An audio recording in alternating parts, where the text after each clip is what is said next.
फलटण येथे आज पहाटेपासूनच संततधार पावसाला सुरुवात झाली असून सर्व जनजीवन विस्कळीत झाले आहे। फलटण शहरातील रस्त्यावर गटारातील सांडपाणी जाण्याची व्यवस्था नसल्यामुळे सर्वत्र रस्त्यावरच पाणी साठून राहिले आहे। फलटण शहरातील शिवाजीनगर येथील शाळेच्या मैदानात तुडुंब पाणी साठून राहिले असून शिवाजीनगर आणि मंगळवार पेठ या भागामध्ये रस्त्यावरील गटाराचे पाणी घरामध्ये जाऊन लोकांना घरातील वस्तू बाहेर काढाव्या लागत आहेत। फलटणचा मुख्य रस्ता असणाऱ्या रिंग रोडवर मोठ्या खड्ड्यातून वाहनधारकांना कसरत करून जावे लागत आहे। बऱ्याच दिवसापासून चालू असणारे भुयारी गटारे योजनेचे काम तब्बल 120 कोटी रुपयांपेक्षाही जास्त पैसे त्याच्यावर खर्च झालेले असून सुद्धा सांडपाणी आणि पावसाचे साठलेले पाणी जाण्याची व्यवस्था नसल्यामुळे नागरिकांमध्ये असमाधान व्यक्त करण्यात येत आहे।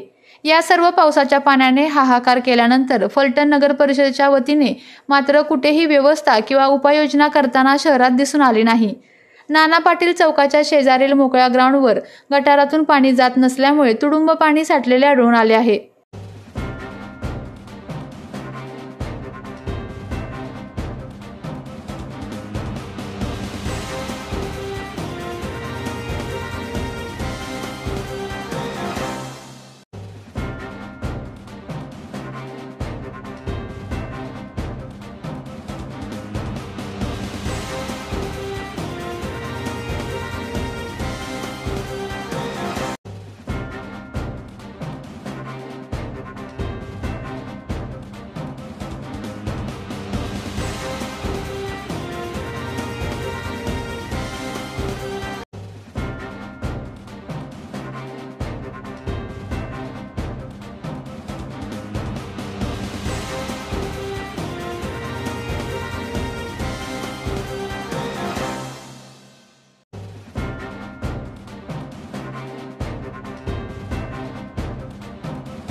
आपल्या तालुक्यातील जिल्ह्यातील बातम्या सर्वप्रथम पाहण्यासाठी आजच सातारा न्यूजला YouTube चॅनलवर सबस्क्राइब करा, लाईक करा, शेअर करा आणि बेल आयकॉन प्रेस करायला विसरू नका।